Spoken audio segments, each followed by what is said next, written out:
What's up, brother? How are you? Welcome to the Snake Pit. I'm pretty good. Yeah, man. Thank you for being here. I guess I'm just interested. Let's start from the beginning. Tell me about where you come from, your life a little bit at the start. Let's start there. Well, I was born in Raleigh, North Carolina, and I don't know. I don't really have like any memories, until I was like 3 or 4. But we moved from Raleigh, which was kind of like the city, out to it's Johnson County. It's like Smithfield, Benson. It's just out in the middle of nowhere, so it's a lot of farms, and it was a real like, blue collar town, I guess you'd say. So it's probably like 98 or something like that. And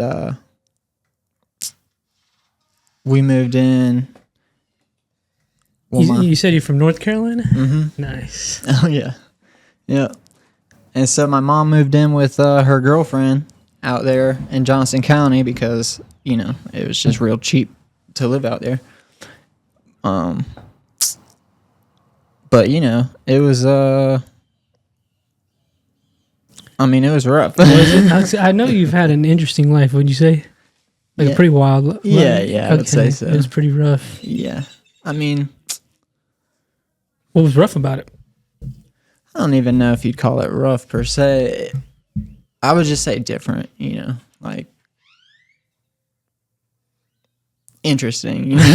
Tell me about it, man. But I want to know. My mom got married to my dad. They had me, and then my mom left his ass, and she dated a little bit, like a couple of dudes, and then finally it was like, I don't like dudes. Yeah. And which I think she knew the whole time. I think she just played his ass. But So you think she was gay even when she had you? Yeah. Oh, okay. Yeah. I think probably back then, like it just wasn't accept like. Well, okay, so let me just be honest. When I brought you up to Morgan, he's also gay. Yeah. I was like, tell him you were gonna be on. He's like the dude with 2 moms. Right. So I guess that's you tell jokes about it. Yeah. Oh yeah. And I know I heard you talk about meth. Yep. I think. So you've been involved in drugs. Oh yeah. Okay, so take me back. Do you notice that is it different for you? You're like, I have 2 moms. Is it even a thing for you? Well, for me, like personally, no. It was Okay. just like whatever, Like Yeah. I didn't give a shit. And but I just caught on like real quick, like people just look at you different, or treat you different, or like you'll be outside hanging out with the kids in the neighborhood, and all of a sudden the parents will come out and call the kids back, like and So that was happening. oh From yeah, an early age. constantly, yeah. Okay. And the kids would make fun of me and shit.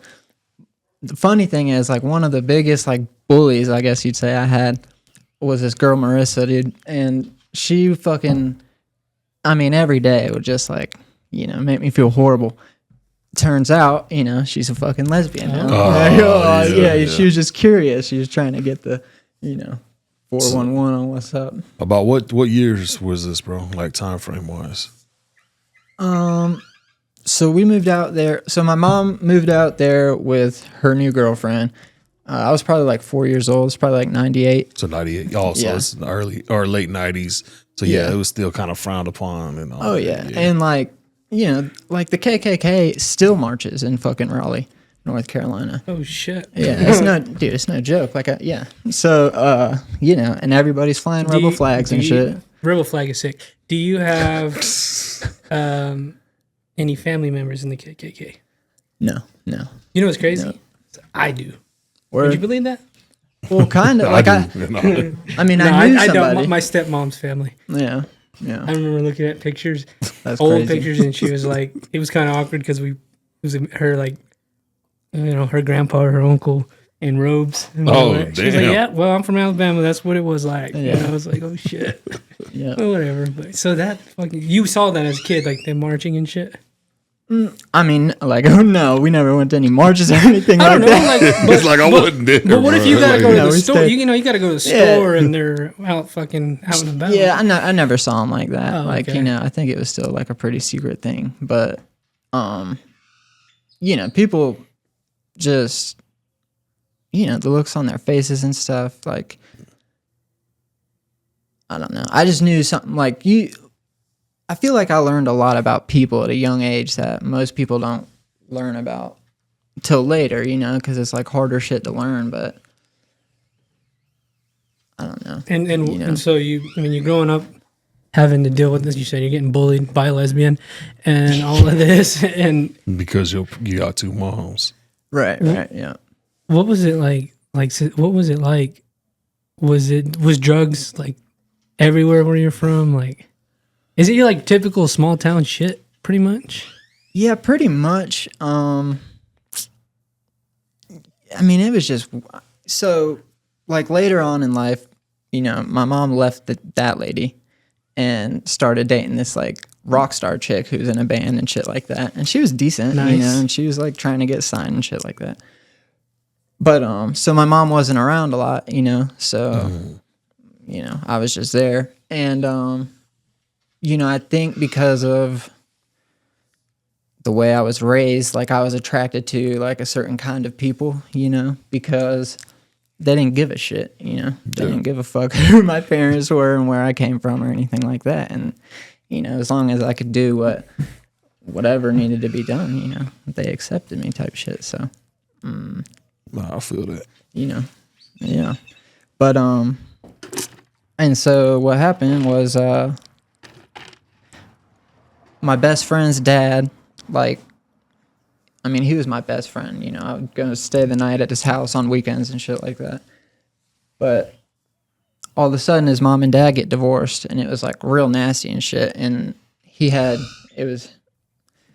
3 kids. So it's Jesse. Well, I'm not going to go through all their names and shit. But anyway, they all ended up going to foster care and shit. And it was fucking traumatic for them and stuff.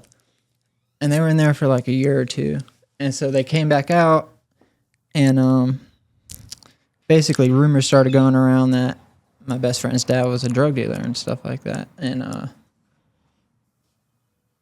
you know, I didn't believe it at first, you know. And plus drugs it's not like it is today, you know.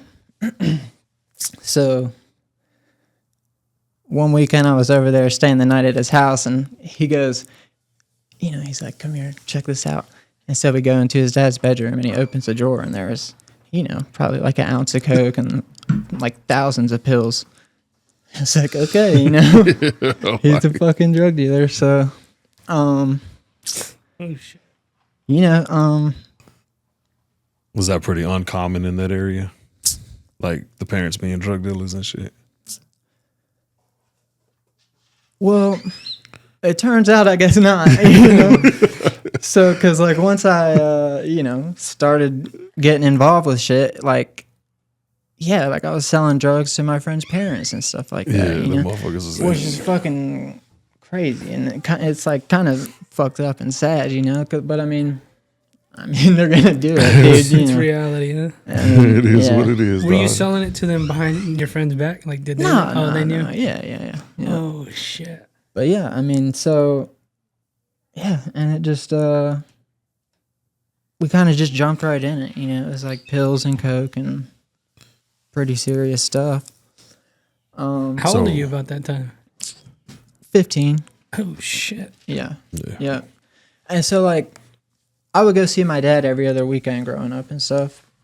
But like right when I turned 15, he moved out in Florida. So he gave me my first car and stuff like that. And then, you know, I was staying with my mom, who wasn't there a lot because she was out with her girlfriend. And so, you know, it was just kind of like the perfect fucking recipe. Oh yeah. But yeah, I I mean, mean, let me. At that age, is it fun? Are you having fun, or is yeah, it like, of course, yeah. Yeah. Is it doesn't get ugly till later, Yeah. or is it already? I mean, those are hard drugs, you know. Yeah, it got pretty serious pretty quickly. I mean,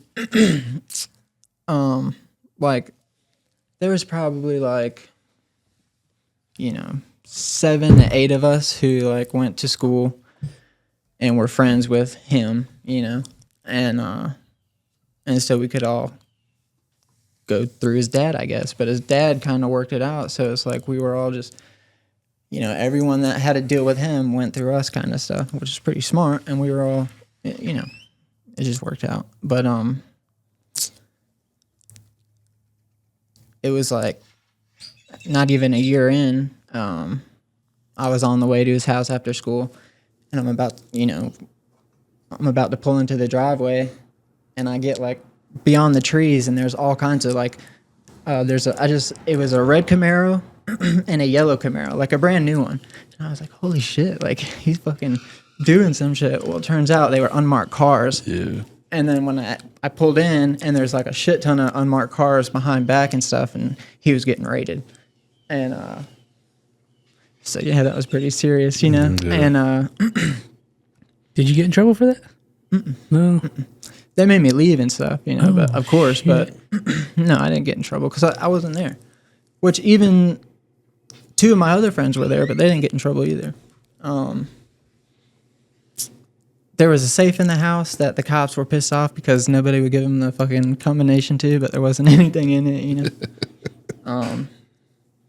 Yeah, they didn't get a whole lot, but that was that was kind of the craziest thing I saw like early on. Aside from like, there was 3 of us. We had cars and shit. We could drive to school, but there was this one cop in our area, and he would fucking pull us over on the way to school, and search us and fuck with us every day. So I just ended up riding the bus. I'm not gonna just fuck it, dude. So Was yeah. he like, you said he was searching you? Did you have shit on you? Would he take it? Oh yeah, some Like of my for friends got himself? arrested. Oh, Yeah, but he got arrested. but I yeah, thought he was no. like shaking y'all down like for himself. Like, No, these kids, I'm no. gonna fucking get them. Fuck it. Yeah, they just they knew the man, that we were working for, and everybody, This is what I was wondering. Yeah, and like the whole time, yeah, he was always being watched and under surveillance and this and that, He was too loose. Yeah, but Do you have any contact with him now? he's dead. Oh shit. Well, he just died actually, okay. like a year or 2 ago of a heart attack. rest in peace, brother. God damn. I am. RP. But yeah, so then my mom kind of figured out what was going on and stuff like that. And so in order to like protect me, she says, she's made me go live in Florida with my dad. Like, I knew you lived in Florida. I told you that. They didn't. They said no. I knew it. yeah, so for a little bit. So she made me go down there. I think it was just so she could go live with her girlfriend, because her girlfriend didn't want me to like live at the house and shit. Yeah. Were you an only child? Mm-hmm. Okay. Yeah. So you went from North Carolina drugs to crazy ass Florida. Yeah. God damn. What was that like over there? Oh man. Well, Well, what was your dad like? That's what I Well- want to know. Like, well, growing up, my dad was like he was like my best friend and my hero, that's what's up. Yeah, I love my dad. He was a good dude, and he really did a lot and tried hard to like keep me and my friends, together and like into sports and shit like that, So we always had like rec leagues, baseball and basketball and stuff like that. But he moved to Florida for a job, and then pretty much everything went to shit. But yeah, so yeah, mom sends me to Florida, and I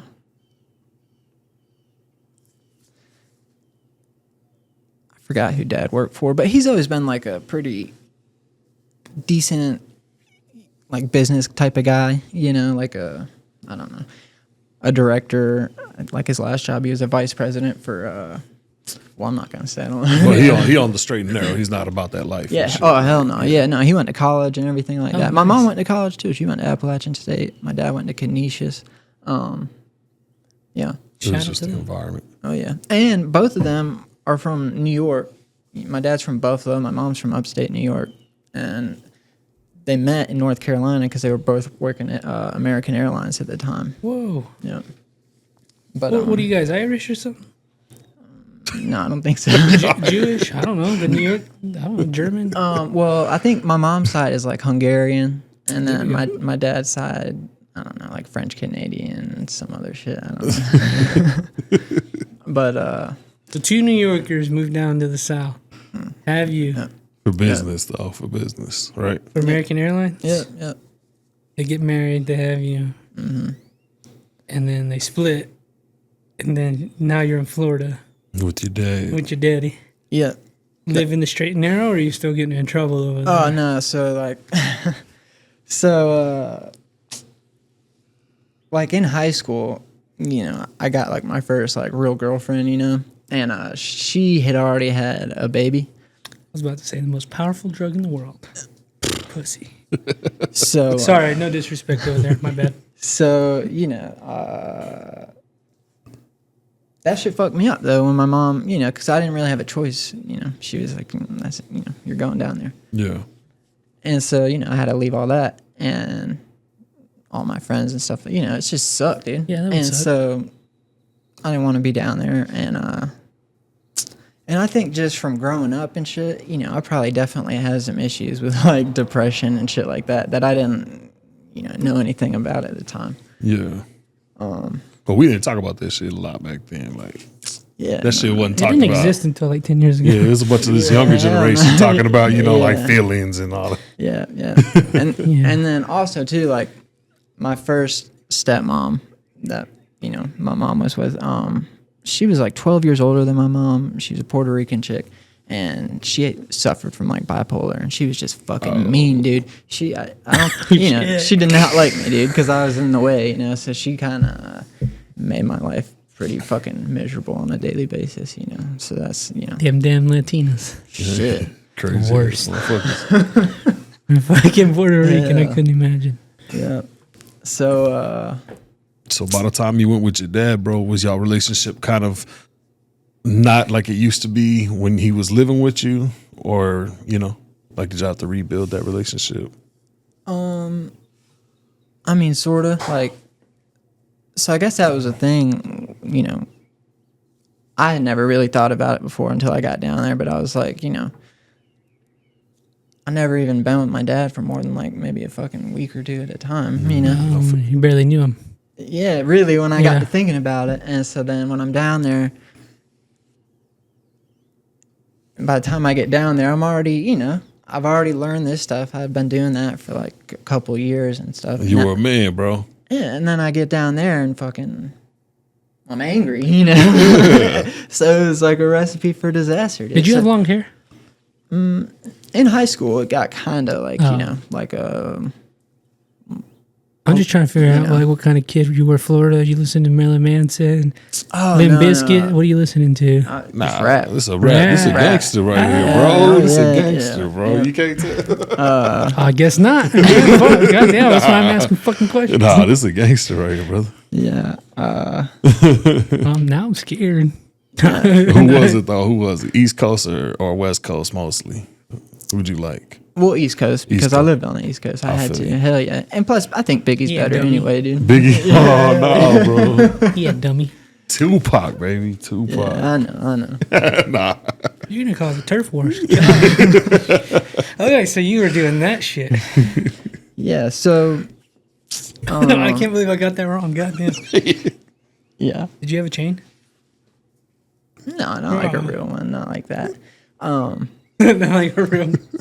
No, you know. I feel like one thing I learned for sure, when you're really doing that shit, it's not like a fucking music video, dude. It's not like the fucking movies. That's true. You don't want to show it off. Hell, like most of the, I mean, even the dudes who were still like doing pretty good, they still live in the fucking hood. You know what I mean? And you're still around all those fucking people all day. Yep. So, you know, it's just not, it's not what it's all cracked up to be. Ain't nobody learning fucking physical responsibility with the money. You know, like, you just spending that shit because you know you're gonna get it the next day. Double it and spend it. That's all you fucking I used to say $40 in a handshake. Yeah. You're crazy. Well, I'm just saying. He knows what I'm talking about, dog. $40 in a handshake. Damn, so you were in the streets. Yeah, a little bit. Even in Florida? Yeah. Oh yeah. Like, who were the people you were hanging out with in Florida? Were white dudes, black dudes, Mexicans, I was always pretty Puerto Ricans? Everybody. I didn't. Yeah. You didn't give a fuck. Yeah. Obviously, no. right? Yeah. Yeah. That's because I think really that's like a blessing, like a gift from my childhood. Is like I don't give a shit about anything about I'm gonna judge you for who you are and stuff like that. So yeah. So with your mom, were you kind of in the hood, I guess, in that area? In North Carolina, it was like a poor area. Yeah. And then with your dad, I guess he was probably in a better neighborhood. So yeah, but that's like the cool thing about Florida is it's like everything. It's like multi-million-dollar homes to fucking Section 8, like right there. Like The zoning is weird. oh yeah, it's crazy. it's crazy. So Where at in Florida? he moved down to right below St. Pete. It's like Bradenton, Florida, Sarasota, right below Tampa. Okay. On the west coast of Florida. It's super. Did you pretty. ever hear of a man named Bert Kreischer while you were in that area? I heard that's where he comes from. Oh, I know who he is now. Yeah, I don't think I knew about him at that time. I'm just wondering. Yeah, I'm just wondering if the stories are true. Yeah. I don't know. I think he's from that area. He is older. Never mind. Yeah. But God damn, that's crazy. So you're just. Was it like, was your dad trying to like tell you what to do and you're like, fuck this, nobody tells me what to do? No. Cause I had started getting in trouble a little bit, and my mom would always call him and stuff, and this shit and that shit. But so he kind of knew a little bit what he was getting into. I don't think anybody knew how it was gonna end up or anything like that. But yeah, he kind of let me do my thing, and I mean, really for a long time, I mean, I did pretty good. I mean, I was pretty. So like when I went down there, I got a job doing concrete restoration. So we were like fixing hotels and stuff like that were on the beach because the salt water like rusts the metal and stuff. So you have to go up there and you're on like a swing stage like the fucking window washers use on skyscrapers do. So you're like up there and shit with jackhammers and stuff. It's kind of fucking scary. And what that? But I mean, it was pretty cool. And as luck would have it, like the first 3 days I went to this one job site and we were working on this one hotel. But then one of the foremen there was like, hey, I'm getting this new team together. We're going to do a job over here. And so he picked me. And so I went over there, and that's where I met like one of my best friends while I was down there. At the time, I think I was 18 and he was 24. But we were on break, and he was smoking weed, and I was like, oh, hey, let me hop in the car, He was like, okay. And so we started talking and stuff. And then one day we showed up at the job site, but it started raining, so it got, work was canceled. And he was like, hey, just come to the house, And so, we had some discussions, and he was telling me, like, he sold weed and this and that. But he was talking about, moving like pounds. And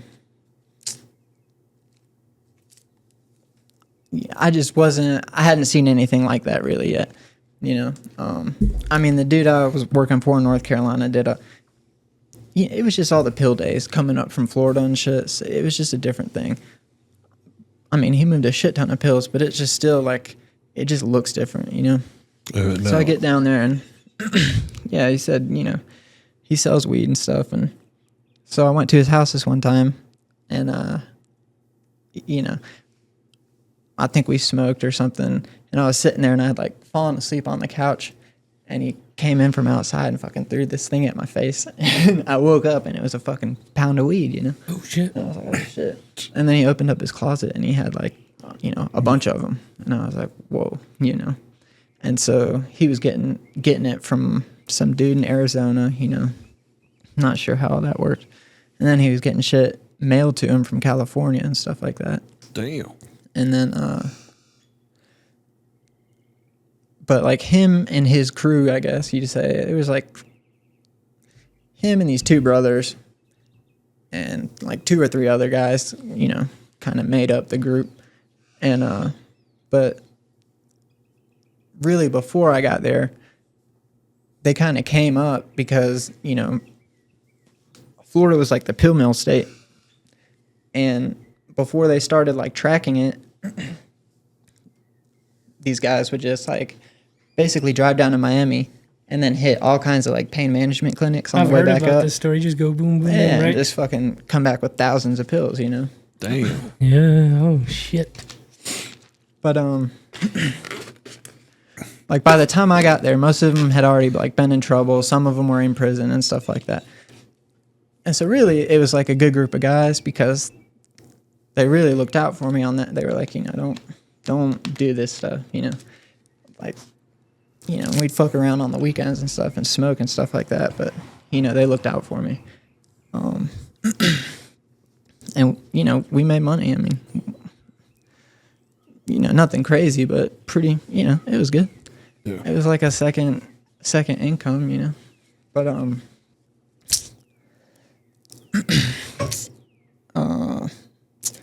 I think I was still trying to like do this long distance thing with, you know, the girl and stuff like that. And, I don't know, you know, eventually I think I just got depressed and stuff. And,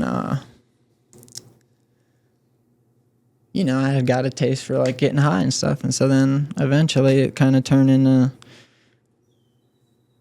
you know, that's what I wanted to do. I didn't want to fucking do anything else, you know? Yeah. So when you were a kid, when you first were fucking with that shit, did you ever fuck with it, or you just slanged it? No, I mean, we did it. We Y'all fucked tried with it it. out. Oh yeah. But like I wouldn't say I was really like addicted to anything. You know, until later. Till Florida. Yeah. And I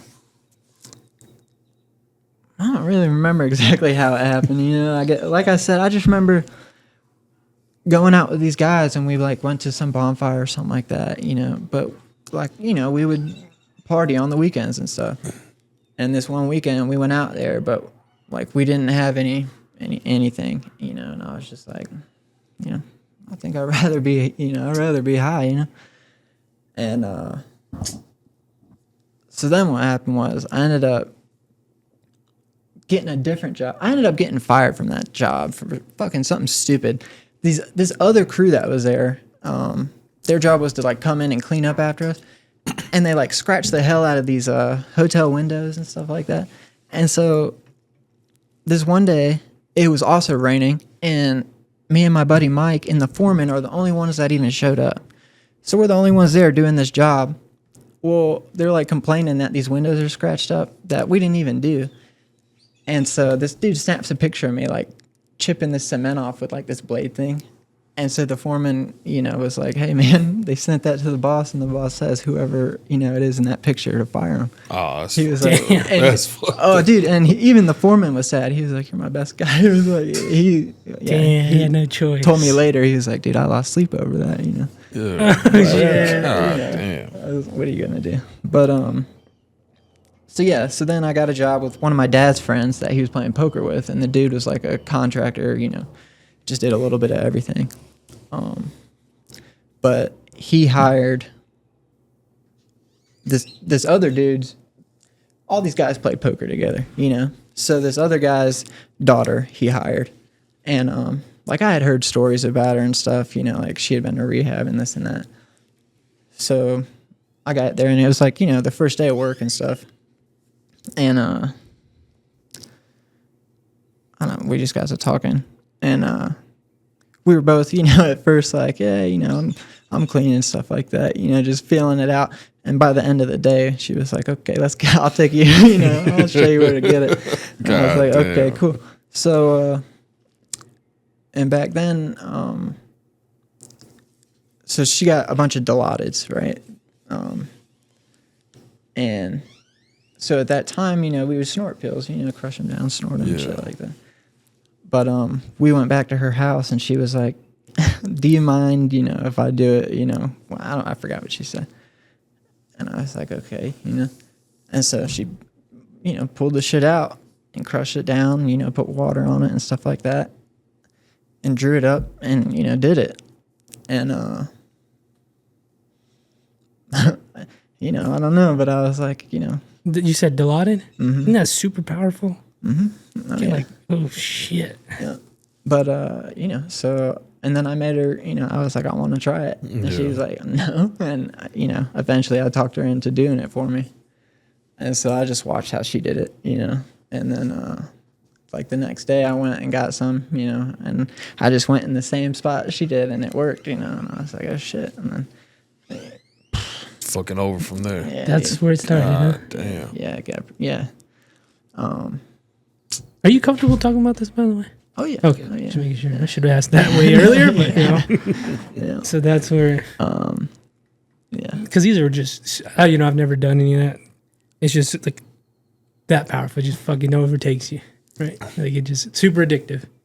Oh yeah. Well, yeah. So, and when she did it, like, she like took the needle out and stuff, and like for the first I see people do it, and they like, and I was like, I thought it didn't work because I didn't feel anything for like the first. I don't know. Excuse my ignorance again. You're shooting this up. Yeah. Oh shit. Okay. Mm-hmm. I thought you were like smoking or something. Oh, No. God. Yeah. So, that was that. And so, yeah, I thought like she missed or something, and like 30 seconds went by, and then it hit fucking hard, dude. Like, but like I had a lot of experience, fucking around with these pills anyway, so it's not like I was like, it didn't do me like that bad, you know what I mean? It I liked it, and It just takes over from there. yeah. I guess thinking back, I was just a pretty wild motherfucker, dude. How old were you at this time? 18, 19. Yeah. Which, so in North Carolina, people got on these pills pretty bad too. Oxycontin, and they were called like Opana, which was like fucking crazy strong, And so I just watched all these people get strung out on this stuff. And some people started doing heroin even before I moved to Florida, And so like I had tried to do it. I think when I was like 16, I tried to shoot up, but I didn't know what I was doing and shit. And I didn't do it right. And whatever. But yeah. So then when I met that girl, I was like, yes. God, yeah. But shit, bro. So this soon just became your life? Or were you able to like work and shit while doing these things? So yeah, like I worked, well, so, okay, I went down there and I was doing that construction shit and yada yada. And started shooting these fucking pills. And I guess I had done heroin at some point because it was coming down there like crazy. Because, so the FBI cracked down on these fucking pill mills and the pain management clinics down there, and they shut a bunch of people down, and it got crazy expensive, and people couldn't fill their scripts anymore. So now all these people who are addicted to this shit fucking, so obviously, and then the cartel's moving in. So when they see opportunity, so when they seize these places, they don't give a fuck about the people. Like there's no incentive, like they don't even think about it. Like, nah, we don't care. Like, they could have done something to help them. kind of get off this? No, they just left you, like you're saying, a vacuum for the fucking cartel. Yeah. Which, I mean, and a lot of the places weren't even legit places. Like, you find out, like, they're not even doctors in there. It's like fucking Russian mobsters and fucking these other criminals and stuff like that. So, yeah, there's all kinds of shit going on, you know. But yeah, so then I had went back to North Carolina to visit my girlfriend and her daughter. And so I was staying with my grandma and grandpa on my dad's side. They're both passed away. But this was like, so I graduated high school 2012. So this is probably like 2013, 2014. And so I go visit my grandparents, and me and my dad obviously started not getting along and shit because he started seeing who I was, and it just wasn't gonna work out. And so, I asked my grandparents if I could just stay there, and they were like, yeah, but yeah, I was just a little bit too far gone, I think, looking back, So can I just ask, bro, so when you first started fucking with it, did you feel yourself gradually becoming dependent on that shit real quick, or did it just come slowly, quickly? Like, could you realize it? Well, so like before I ever like shot anything up, like, no, I didn't notice anything. Like, and also like I didn't really know what addiction was, because again, drugs weren't like they are today. So I feel like it was coming up as I was kind of. Yeah. So yeah, as far as I knew, being addicted to something was like, fucking being addicted to nicotine, like, oh, I just want it real bad. I didn't know. Yeah, no, that's you didn't really know. understand at the time. That. And so then even as a fucking teenager, crushing these pills up and snorting them and all that shit, and yeah, I don't know. I forgot where I was going It's just with like that. No, I get I it. was saying, it's just like part of your life this whole time. Yeah, Just there. But like I never woke up and like got sick or anything like that either. Until I shot it up. Oh, okay. I was supposed to say, but you just genuinely enjoyed doing it. Yeah, pretty much. Yeah, and we made money with it. But it was kind of it was fun. You fun were for a a little fucking bit, right? kid, dude. Yeah, so. But then you started shooting it up, and it really fucked you up. Yeah, because I shot it up, and then the next day, me and my dad went to this Mexican restaurant, and I ate this big ass fucking burrito, and all of a sudden, like, I thought it was from the burrito. I started sweating, and my skin started like fucking. I don't know how to really explain it, but it's not a good feeling, dude. And I was like, damn, dude, that burrito fucked me up, and then I was sitting there thinking about it, and I was like, oh shit, dude, I think this is it, Yeah. But Shit. and honestly, like, it wasn't, at that time, it wasn't like horrible, I don't know, it didn't bother me that much. But so anyway, I go back home to North Carolina. I'm staying with my grandparents, and basically they were letting my girlfriend and her daughter stay over there whenever they wanted to. But they lived in Goldsboro, and so I didn't know that. I didn't know that area and stuff, and there's not a whole lot out there as far as like opportunity goes. And when I got there, I should have just tried hard to get a job and stuff, but I don't know. That's just not what the people I grew up with were doing, Mm-hmm. You reconnected with them, all the bros from back in the day. Oh yeah, well, I had only been down there for like a year and a half. Oh, okay. Yeah. So yeah, and so I came back up, and I don't know. I forgot how I was just trying to get high one day, and I think I didn't have a lot of money.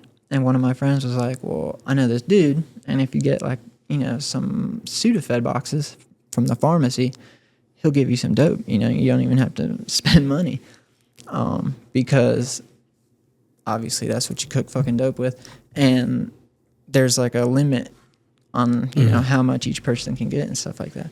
So I got these Sudafed boxes and brought it to him, and he gave me a bag of dope, and I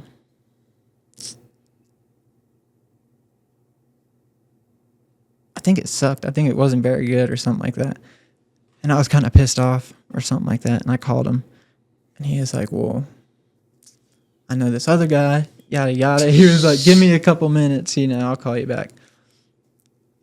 And so he called me, and he was like, come meet me over here. But he's being real fucking weird about it, Yeah.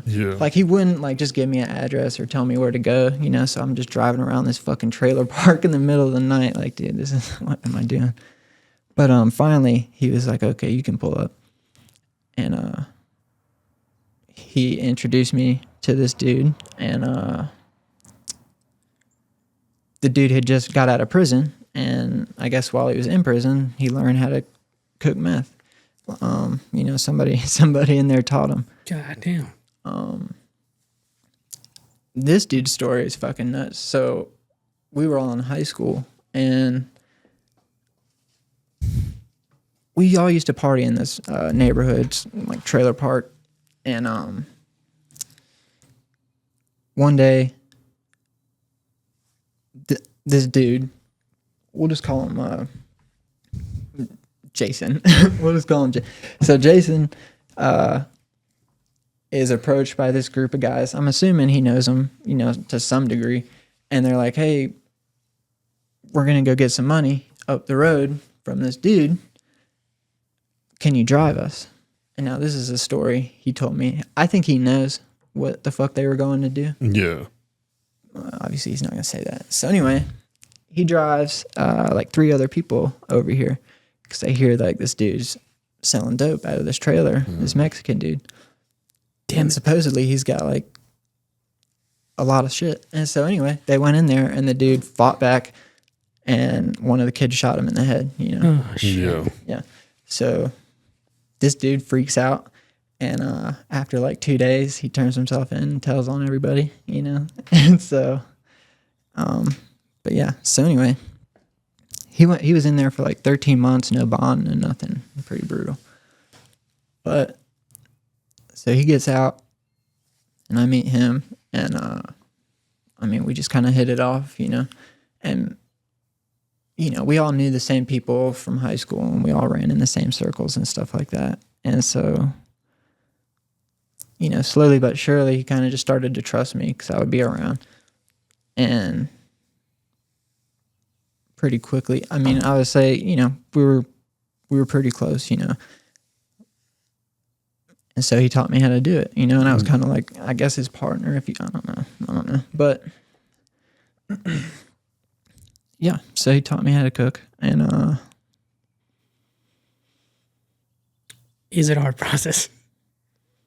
No, not really. it's easier than I thought. Yeah, Oh, It's shit. fucking dangerous though. Like a motherfucker. People blow up right all the time. yeah. So like the shit. Just tell. No, I'm just kidding. No. They were just doing some pretty basic stuff, It wasn't like a fucking, So even wasn't after crazy. like seeing it made and knowing how it's made, you still like would do it. Is it a gross I don't know if gross is the right word. Like, is it dirty? I wouldn't say dirty. Well, I guess it's not clean. It's chemically. Yeah, that's what I mean. Like you're seeing all this shit go into it. Like you can't. It's rough to be in the room with it. Your skin starts burning and your eyes start to fucking burn. Is it like Breaking Bad? Well, yeah. Yeah, just like that? Yeah, pretty much. Oh, Yeah. shit. Yeah. Yeah. Sorry, bro. I don't know. It just sucks because at that point it was consuming your life, pretty much. Yeah, but yeah, I guess so. Yeah, I'm You saying know, like, I guess I just like, I don't know. I guess I was lost, pretty early on, because I feel like my mom kind of put whoever she was with ahead of me type, you know what I mean? Yeah. And so I was just kind of had to deal with it.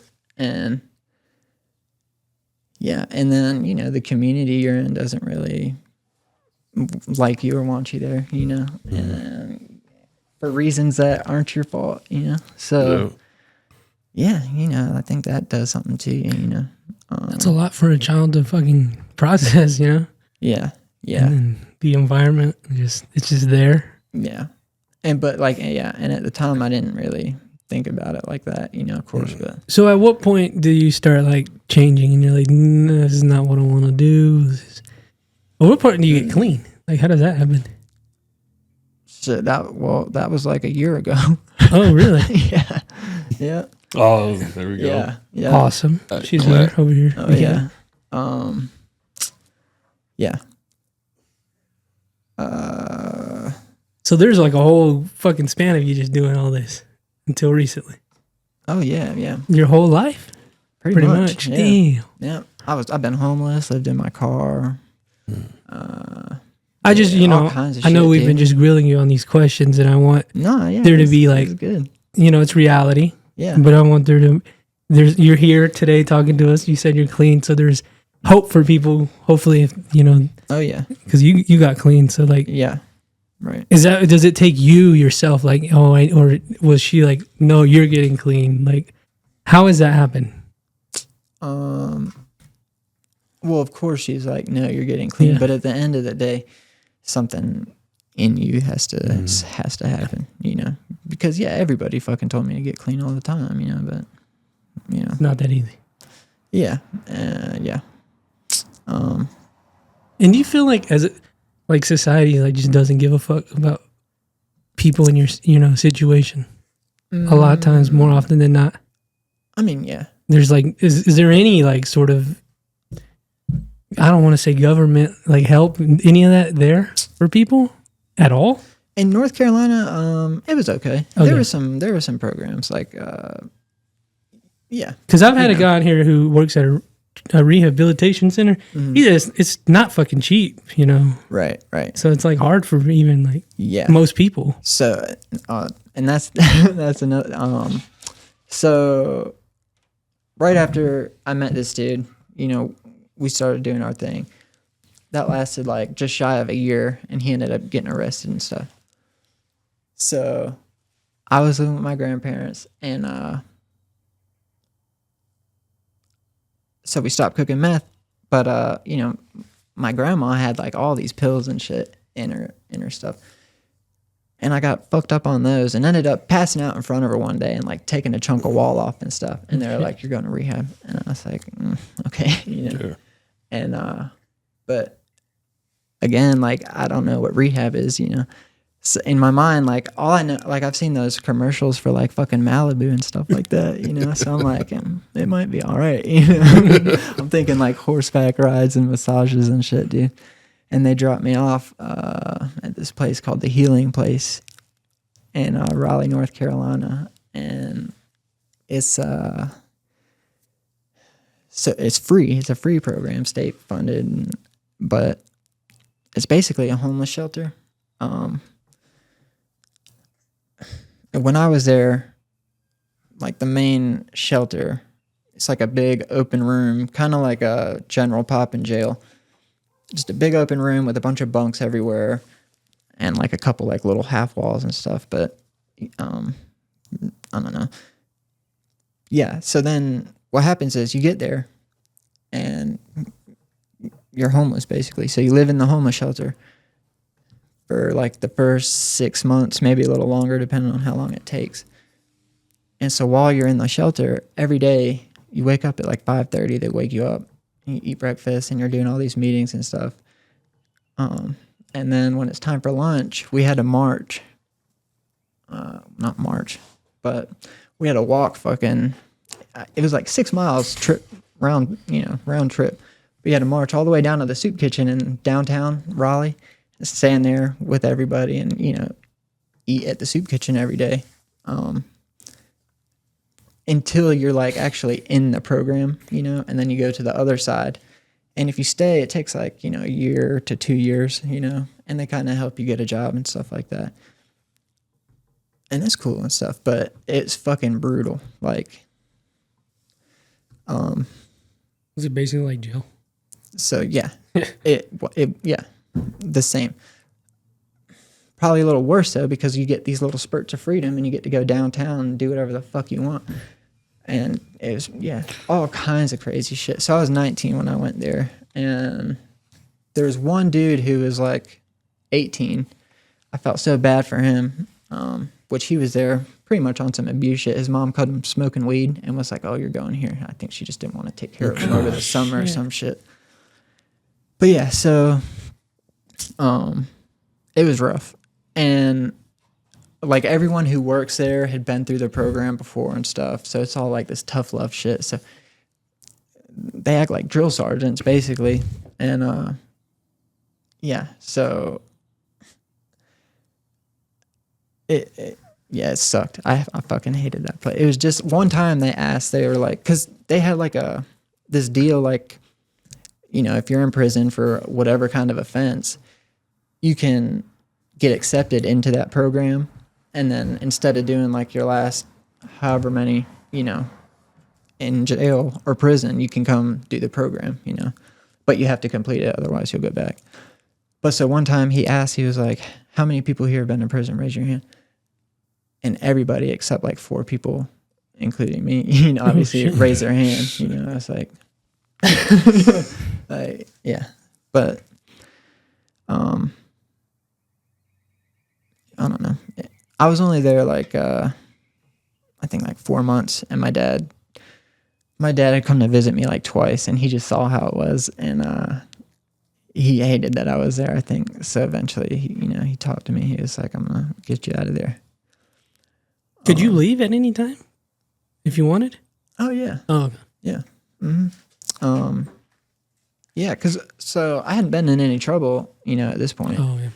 And you know, I went back down to Florida, and yeah, I don't know, man. I was just a fucking,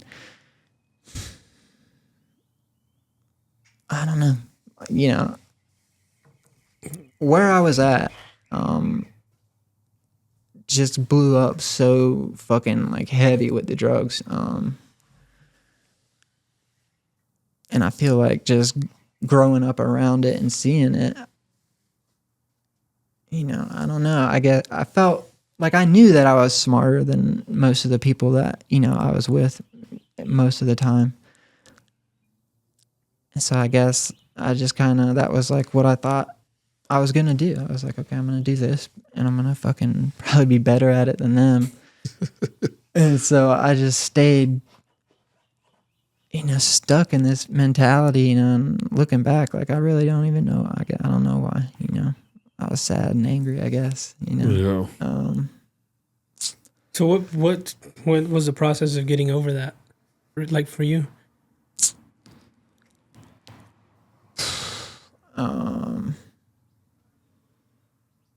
So like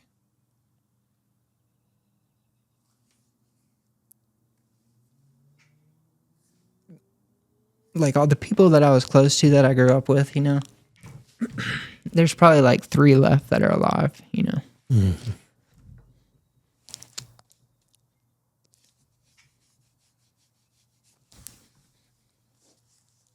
Sorry, man.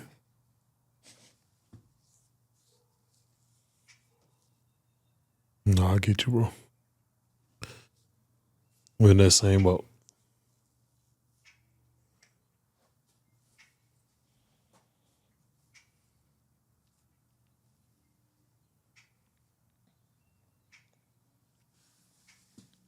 So that's that, you know.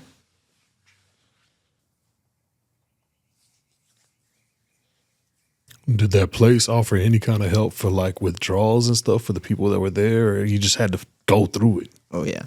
See, that sucks, bro. Oh yeah. But when I went there, like, I didn't really withdraw from anything. Okay. Yeah, I wasn't really that bad off. Until later on, you know. Yeah. I just went back to Florida, and I think because I had this relationship with this girl, and she had a child, I wanted to take care of him, you know, so I decided not to go to school and shit like that. And so I tried real hard, you know, just to have a job and do that. And that was always like a priority. And I mean, she was like, you know, they were in my life until like 2018.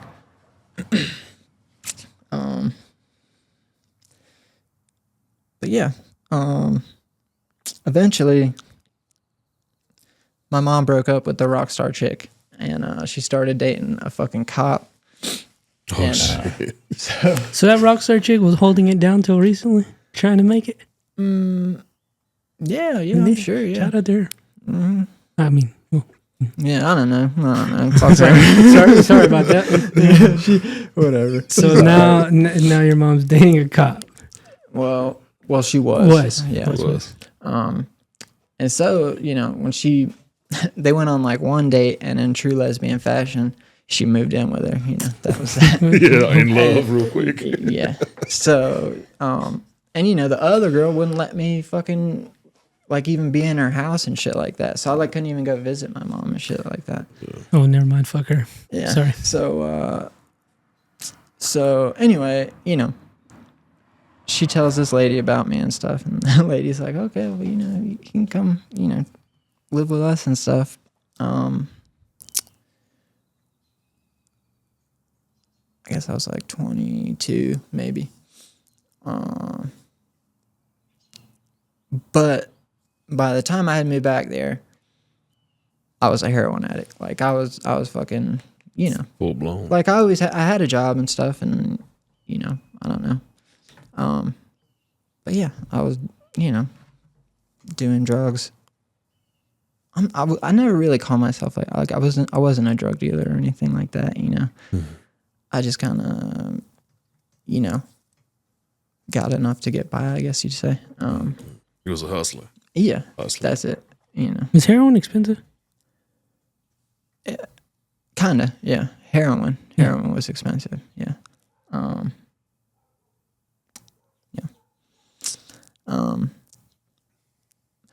So anyway, I moved back and I tried living at this lady's house, and I got a job at like Lowe's Hardware, fucking stocking shelves overnight and stuff.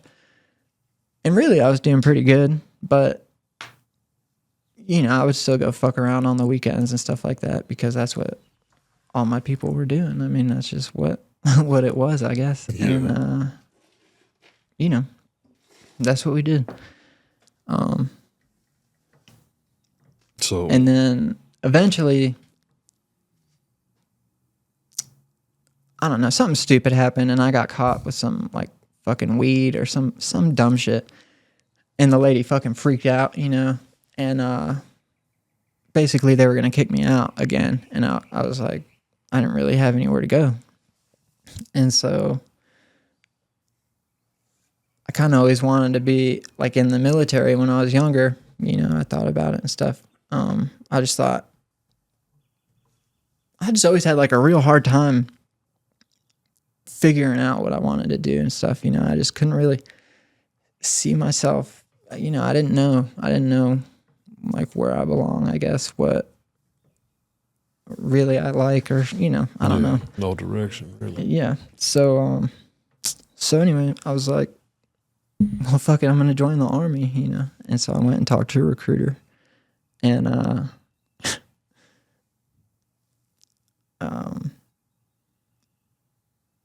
like I was still doing some stuff here and there, you know, but I showed up to do the fucking like practice PT test at the recruiter's office one day. And I mean, I couldn't even make it to the backside of the building trying to do the mile run.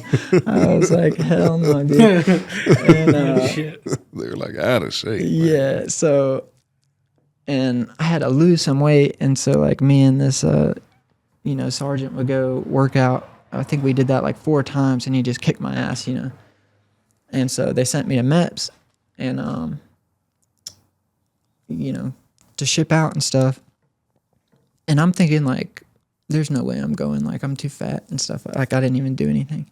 And so I get there, and you know, I forget like the whatever they use to like determine, you know, how big you are and stuff like that. But I was like, you know, 1 over whatever it is, and the dude's like, you know, no one's ever gonna do this for you again or something like this, but I'm gonna cut you some slack, and you're going. And I was like, fuck, I'm not ready, dude.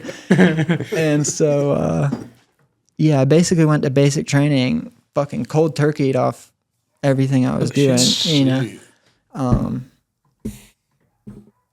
But it really like they keep you so fucking, you know, I didn't even think about it, you know. The only thing that bothered me was nicotine, dude. Like I craved fucking nicotine so bad. Oh yeah, you can't even have that. Yeah, oh no, dude. Yeah. No Zins in there. Nothing. Fucking cough drops. Yeah, so yeah, and Is nicotine strong, like more addictive than meth? dude, I'd say so. Yeah. That's I've heard.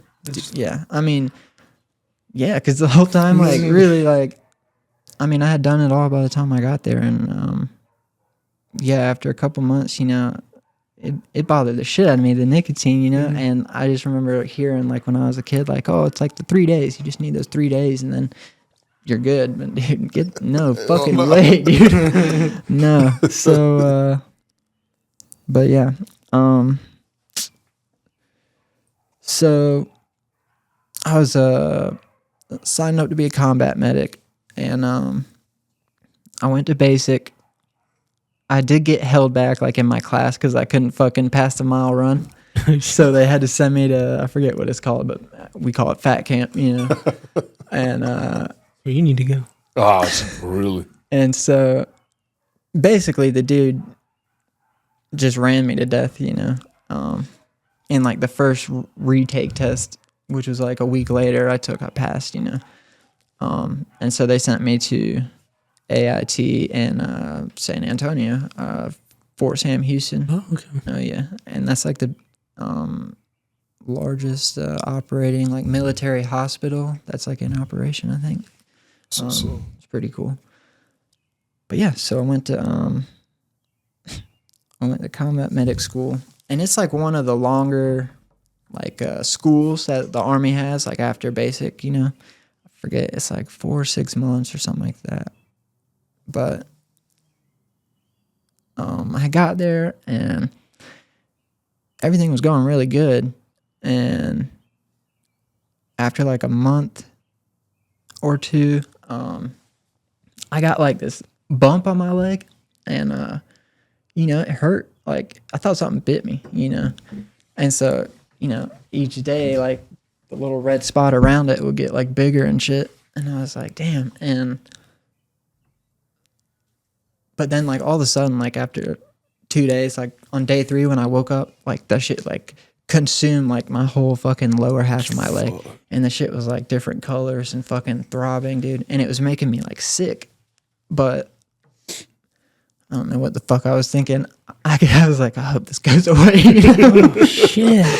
And so I was just trying to tough it out, you know, and make it through. And I almost fucking passed out, dude. We marched to the like chow hall one day.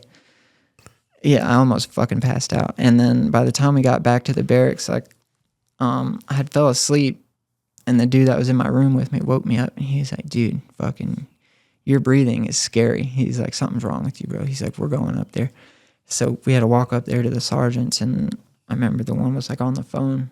And I'm sitting there with my leg rolled up, you know, waiting, and she turned around, and she was like, oh, hold on, this motherfucker's leg's about to fall off. I'll be right back, dude. And so they took me to the hospital, and it was fucking MRSA.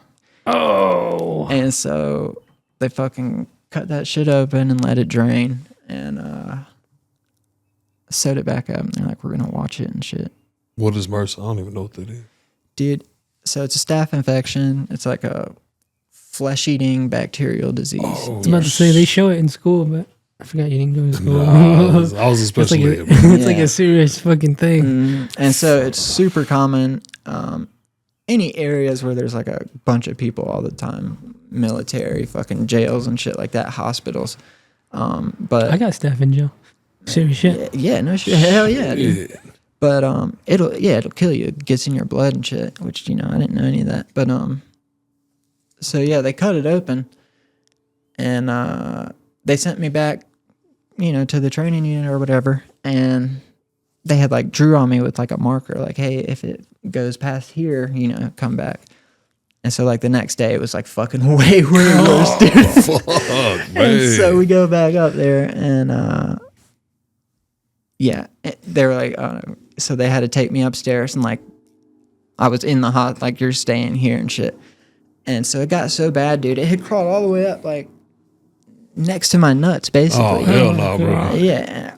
And I think there was really conversations, no shit, about fucking amputating my leg, dude. And they called my mom and dad, and fucking they came in and shit. It was fucking scary.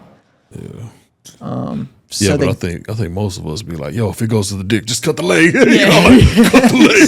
Cut the leg. So heroin needles didn't do the trick. yeah, Drug needles, none of that. It was the military. yeah, Oh, trying to do the right thing, dude. Holy Fucking shit, almost lost my God leg. bless you. Fuck, bro. I would have milked the shit out of it though. If I came home, I'd have been like, yeah, dude, Afghanistan was brutal, dude. Got blown Been up. there, Russell. Hell yeah. but yeah. So Fuck. I was in the hospital for like a month, and they gave me these like hardcore fucking antibiotics, and you know, I was hooked up to an IV and stuff. And when they gave them to me, I think it was called vancomycin or something like that.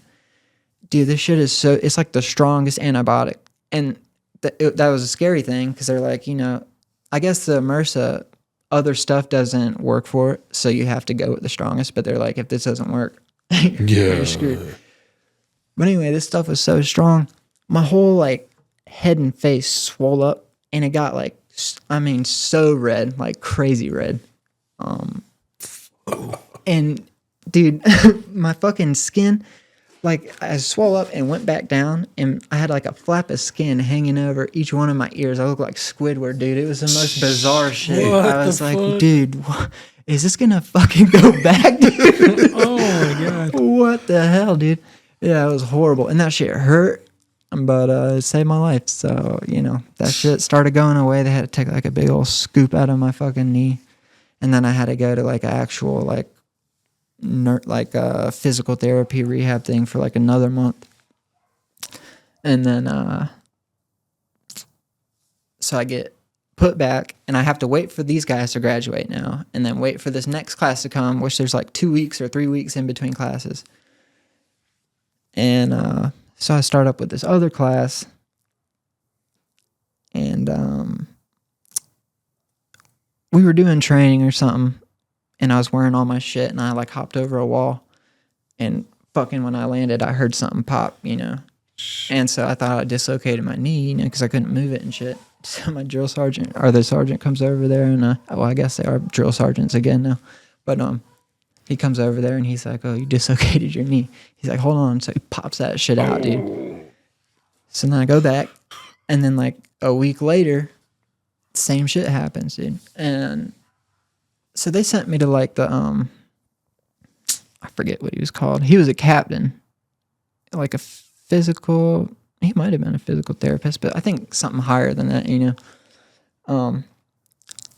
This fucking asshole, dude. So I'm in this room with this guy, and he's got me like laid on my back doing this like knee shit, and he's like folding it in, and you know, like laying on it and shit and pulling it out. And so while we're like going in, he's got like basically my knee pressed up to my chest, the one that had kept popping and shit. And all of a sudden he hears something, and it like jerks down, and it was like a loud click. And he goes, "Ooh." And I was like, "Ooh, what the fuck did you do, dude?" And so, and I was, I swear to God, like I was stuck, like at a right angle. I couldn't do shit. And I'm not joking. This is the most bizarre thing ever, dude. Fuck that guy. He just left me there. He was like, "I'll be back."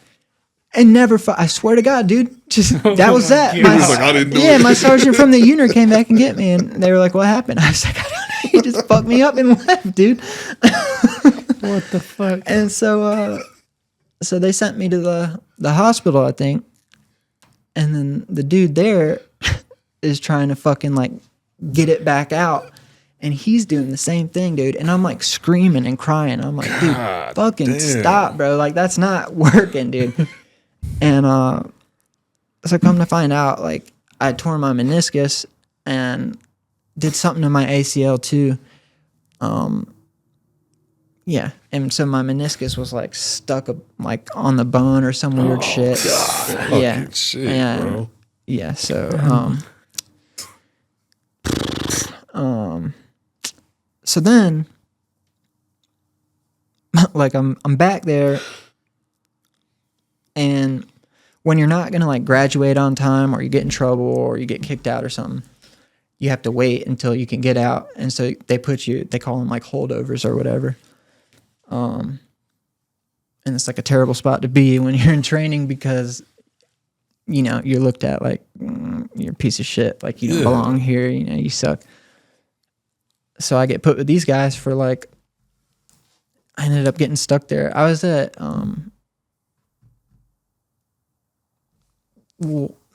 I was there for like a year and a half, and I should have been out of there in like 4 or 6 months, you know. Yeah, all kinds of crazy shit happened. So I was just sitting there for a lot of the time eventually, and one of my friends got in trouble, and this girl, well, it doesn't even matter. It was just a very bad experience. It sucked. And then I went home on leave, and I think it was like Christmas time and shit. And, you know, so things weren't working out in the military and stuff anymore. And I just didn't know. I didn't know what the fuck I was going to do, dude. And, you know, yeah, I was in a bad spot. And so one day, dude, I just started going hard. Like, anything I could get my hands on, I'm doing it. And all of a sudden, I get this like spot in my stomach, and it starts to grow and shit, dude. And I start getting sick and stuff from it. And so I go to the hospital, and sure enough, it's fucking MRSA again. And this is just while I'm home on leave, you know. And so I go, and they do like this quick surgery and like scoop the shit out. So painful, dude. He's like in my stomach. And I don't know if they sew you up or not, but then I left, and I remember I took the girl I was with at the time to like a hockey game. And by the time we got home, I don't know how to explain it. It was not, I really felt like I was dying. Like my shit was, it was really bad. And plus I was doing a bunch of drugs and stuff. And so it's nighttime, and we got back from the hockey game, and we're in the room, and I just start like, I'm like going out of, you know, consciousness. Like I'm just having these like moments, and when I'd like come to, I'd be saying like the most fucking out there shit, dude. Like that didn't make any sense, you know? So, you know, I think looking back on it, I think, you know, I was probably trying to just get out of here, you know? 'Cause I didn't, you know, the military wasn't working out. I didn't know what the fuck I was going to do. And so, yeah, I went hard, and basically, come to the next morning, and I was naked, and I was on my bed, and I was doing like the most bizarre, crazy shit, like chanting and making noises. And I just remember hearing my mom's voice. She said, "Matthew, what are you doing?" And I was like still out of it, and I looked at her, you know, but then like seeing your mom's face, like you're like, and I was like, oh shit. So I tried to blame it on the MRSA. I was like, damn, it got me again. You know, it's like I'm going crazy. I don't know what's going on. And so they're like, well, we got to go to the hospital. So I went to the hospital again, and they said, you know, I was lying to him when I got in there because I didn't want the military to find out and shit and all this stuff. And plus, everybody's in there when the fucking doctor's asking me, like, what's going on, including my mom's cop girlfriend. So I'm not going to sit here and fucking tell you. Like, dude, you should know better. You know what I mean? So I didn't say shit. And of course, they ran tests, and she comes back like an hour later, like, basically, she was mad at me. She was like, you almost fucking died. She was like, why did you lie? so they said I'd come in there with like excited delirium. My fucking heart was about to explode and shit. And yeah, I went back. I forget what happened. I don't even think they found out though, But some other shit happened, and I ended up. It was just time to go. So I got like a general discharge and shit like that. Yeah, like everything was fine, But yeah, I didn't get to do anything cool or anything like that. But I mean, You tried. I tried. That counts. Yeah, you still got my respect, bro. Hell yeah. You still fucking joined at least. I'm surprised they kept you though after all the fucking goddamn. Yeah. So, and that's the kind of shitty part too, because like I lost everything because I hadn't been in for like, I don't know, over a certain amount of time. I think it's like over 2 years or something like that. Because I was in like right at a little just shy of 2 years. Yeah. So I come back home and I didn't tell anybody that I got kicked out of the military, because I had a couple $1,000s in my bank account. And so basically I got home and got a fucking hotel room and just went hard again, Damn. Yeah, because I didn't know, whatever. And basically I just ran out of money, And there's all kinds of crazy shit, There's all kinds of stories, dude. I probably forgot more shit than damn, I mean, we were doing, I don't know It just what to talk about. And How stuff. did you I mean, end up in Lubbock, Texas? my girlfriend now, or fiance, I should say. Fiance. Nice. Congratulations. Hell yeah, bro. Yeah, her family's from here, so I think it's crazy, bro, that you chose to have like this crazy ass life just to be a comedian, bro. Yeah, I was gonna. That's a lot to go through just so you can be a comedian, yeah. bro. Like, There's probably a lot of funny in all of that. I think That's a lot. That's a lot of yeah. trauma, right? You got to deal with that somehow. So that's the thing, dude. Because so like, I was talking to her about it the other day. When I was a kid and stuff,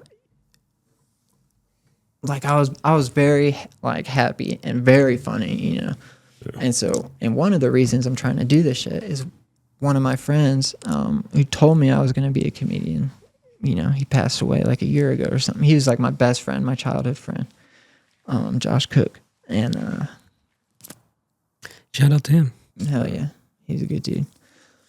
But yeah, so Wait, so how long have you been doing comedy? shit, I just started just when I got here. Fucking that, like, I think when you came up to me, that was like the second time I've been on stage or something. I'll be now. He's new to- he's new to- Yeah, I'm brand new. I don't know what I'm doing. Hey, Neither does he. Fuck it. I'm a year in, bro, so don't worry. Bro, that's awesome though. Yeah. Plan on writing it out at least. Hell yeah. For as long as you can. Yeah, I hope Fuck so. yeah, man. He's That's got the what thing, it like, takes. I think so, man. Like when I go to these open mics, I'm looking for, people who got it, whether they've been in it one time or 1,000. I'm like, Right. oh shit, yeah. I like this kid and this. I just knew I feel like it's important the stories you just told and like this, but it was like, damn, this was supposed to be a comedic podcast, but we need to, Oh yeah. I was just like, let him roll, let him fucking tell the Yeah. story, and now I think I understand where you get the funny. You have to, Oh, yeah. right? You Oh, gotta yeah. pull it out of that shit. Yeah. It's important. Yeah. So yeah, I was just a wild kind of crazy life, that whole thing until I don't know.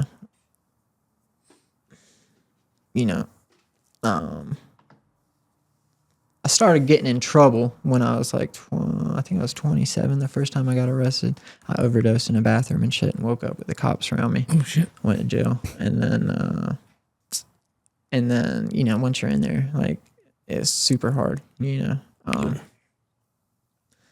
Yeah, so then I just kind of ran up a bunch of charges real quick and went real hard for like a couple of years. I'm noticing a pattern here, right?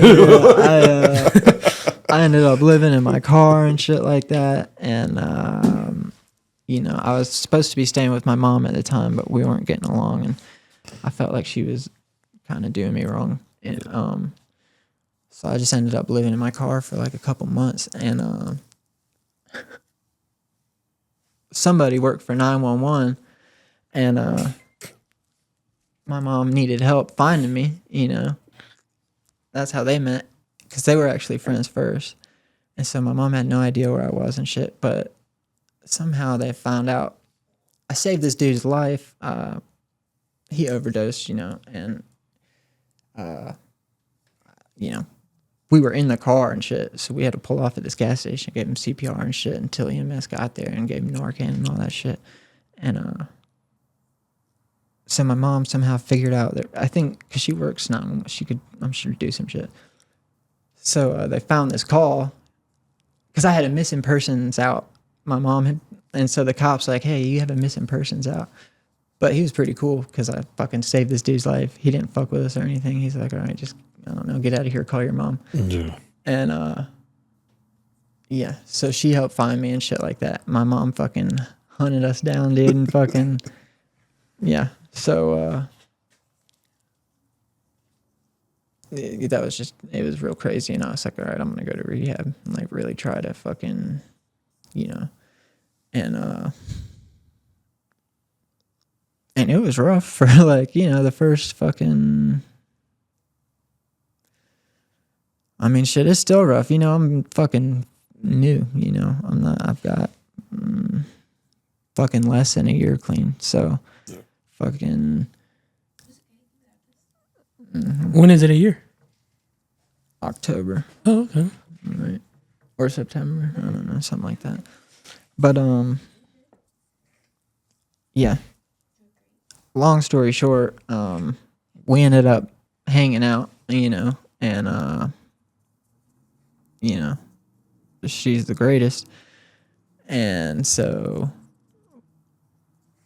I was able to go stay, you know, with her eventually. And, she helped me a lot. Unfortunately, you know, that we were just there, you know, that's like that's where you know, all I know where I grew up was crime and not good shit, you know? Yeah. So like when you're there, fucking, yeah, that's like a big part of it. You gotta get the fuck out of there. Yep. You know, yeah. But so one of my dumbass friends ends up doing some dumb shit and catching a bunch of charges and fucking stops at our house, I'll say. And so police get a tip he's there and stuff. And, you know, they're coming in hard. So I wouldn't let him in the house and all this stuff. And, yeah, it was crazy. It was crazy. And, you know, it affected her and her life, you know. And that's really what it took, you know. So fucking when we moved out here, you know, shit just got crazy. Like we had to get out of where we were at. And so she was like, you know, my family's out in Lubbock and stuff. And you know, we thought about it and I was like, you know, that's probably gonna actually be fucking perfect. So I don't know anybody out there. Yeah. Like I'm not gonna, you know what I mean? That's what's up. And It's a small San Antonio, I'm gonna bro. try to fucking, you know, I'm gonna try and do something with my life, you know. Hell yeah, man. Yeah, Has you it been- fucking got it. you enjoying it? Well, is it better out here for you? Yeah, of free. course. I mean, yeah, of course. Yeah, back Lubbock is an interesting place. I will just tell you that. It is a very interesting town. You Oh, will yeah. find that out. Oh yeah. It is weird how it Yeah. just the shit that goes, not bad, but like just all the fucking interesting people you will meet here. Famous, you'll be, it's unbelievable. Yeah. And I'm glad you, how did you hear about the open mics? Probably her. I don't know. Or social media or something, but you know, I was thinking about it and stuff like that. And I've always had this thing, right? Like I've always felt like I've had this like creative thing in me, but like I suck at fucking drawing, you know what I mean? I'm white, so rap's out, you know. God, Like, you know, fucking, you know, I don't know. I didn't know like how to express it for a very long time. But I've loved comedy. My dad was a very funny guy, and you know, I looked up to him. And he used to take me to like I think it was called like fucking Charlie Goodnights or some shit in Raleigh, a comedy club. I saw, you know, a couple people there. But then also just, you know, humor fucking got me through, you know, all of that. Fucking school, you know, like I wouldn't have survived. Like that's how I kind of broke through eventually and like started getting accepted and started making friends, you know, in like middle school and high school and shit. It was because I was funny and I could turn shit around or think about it, you know, whatever. Yeah. So, and I recognize the importance of that, you know, and Humor is important. Very important. like it's, I mean, really, I really think it's like, it does something to you, you know, your soul and shit. It's medicine for real, you know. But yeah, so came down here and I started like applying for a bunch of jobs and shit like that, and you know, I'm still getting shit cleared up, you know, which I just got some good news. Like I think the big thing that was fucking me up is getting dismissed, which is awesome. And then it's really just some little shit I got to take care of. That shouldn't be a problem. But yeah, so it was hard. Like no one's hiring me, you know. Everyone's sending like my background check back with all this shit on it, and it was like super disheartening. But then I started thinking about my friend Josh, and like, you know, I always wanted to fucking do comedy, you know. And my dad, he went to school for communications. He wanted to be like a director and shit like that, you know. And he worked for like a news station and fucking did some like weather shit. He said he saw a tornado and fucking quit though. But That's gonna be us this year. yeah, We're gonna see one. oh yeah. So I feel like I guess my dad really got me into, you know, movies and comedy and shit like that. Yeah. And so that was like one of my, like, always been there for me. And yeah, I couldn't get a fucking job, and you know, I started thinking about my boy Josh, and I was like, I think maybe fucking it has to happen. Maybe this is why it's happening, you know? So fuck it, you know. It's not going to happen if I don't try. You've already passed the test, bro. I seen you. You fucking stayed up there the whole 5 minutes, even if you ain't got nothing to talk about. You just fucking stay. Yeah. You got to just fucking stay. Because I've seen, you know, unfortunately, you'll see people that are like just jump off, though, to get scared. Right. But if you can stay 5 minutes without shit, you're good, bro. You got it. Oh, And then you've got the fucking shit. Oh, yeah. It's just putting it together. And then you got the stories, bro. Yeah. Yeah. I definitely got the fucking You know what I'm stories. saying? You got the stories, bro. Yeah. But then, so yeah, I was talking to her the other day, though. It's like, I feel like some of the shit I've been through has, like, I'm different, you know? Yeah. You're just different. You know, I've been through a lot. Yeah, but there's so much funny there, so you know, I just got, you know. I just, like I said, I just don't know why you chose man. that, though. Like, why'd you choose to go through that, bro? That's fucked up, bro. Yeah. Shut the fuck up. No, yeah, man. I've sat here and talked to a lot of people, but this has got to be one of my favorite conversations I've ever had. I mean, in a weird way, because that was pretty dark, and it was like, now, you know, like I said earlier, like, oh my God, if you put that together, my goodness, you got it. Yeah. You will never ever run out of fucking things to talk about. Yeah. And you've seen like real life. Right. You're not faking it. Right. And I feel like people can tell when people are faking it. Oh yeah. Yeah. I don't know. I wish you the best in your sobriety and in comedy. I hope you stick around Lubbock. Hell yeah. We need motherfuckers here. Yep. Doing the comedy thing. Absolutely. You doing it Wednesdays and Thursdays? For sure. Yep. When's the other one? Y'all still do one on Tuesday? It's just Wednesday and Thursday now. When you start a new one, but yeah. It's a good idea. Yeah. Do you have like YouTube or TikTok or anything? Yeah, like I just started it, so I don't even have like shit on there except for like a video. Probably more than you, bro. Yeah, I think I'm Maddie B Comedy on TikTok, and Maddie B Comedy 94 on Instagram. There you go. I think that's all I got so far, but I'm working on some stuff. Hell yeah. No shit. the other day though, like I just tried to make a joke about it the other night, but you know, I got word that they're gonna dismiss these charges and shit, and so my lawyer sent me this stuff, and he's like, hey, we need like some employment history, like treatment history, shit like that, so they can like justify dismissing your shit. And so you know, I sent him like the last time I went to rehab, which was, you know, before we came here and stuff like that.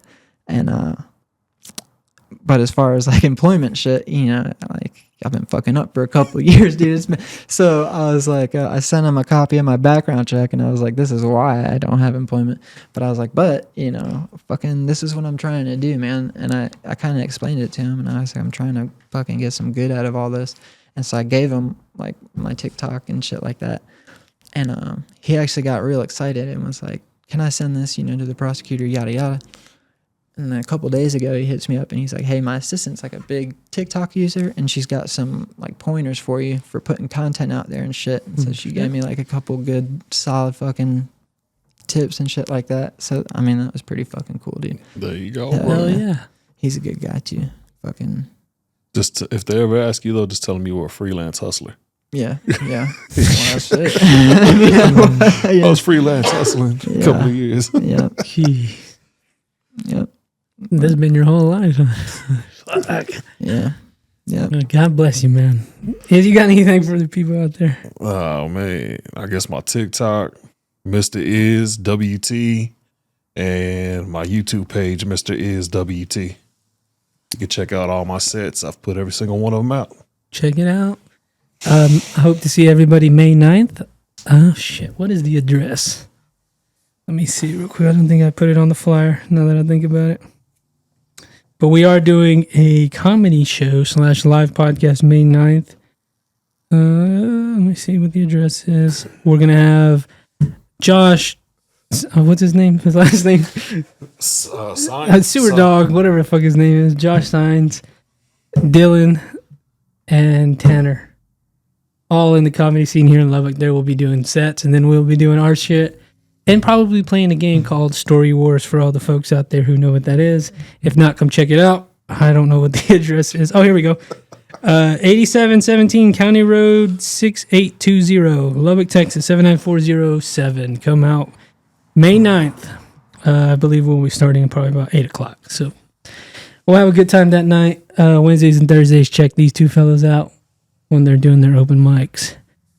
Other than that, guys, we'll see you next time. Patreon.com/SnakePitStudios. Check it out. We'll see y'all later. Thank you, dude. I really enjoyed this. Hell yeah, Appreciate me too. it. Thank you. We'll get you back on sometime in the near future. For sure. Hell yeah, man. Thank you. Bro.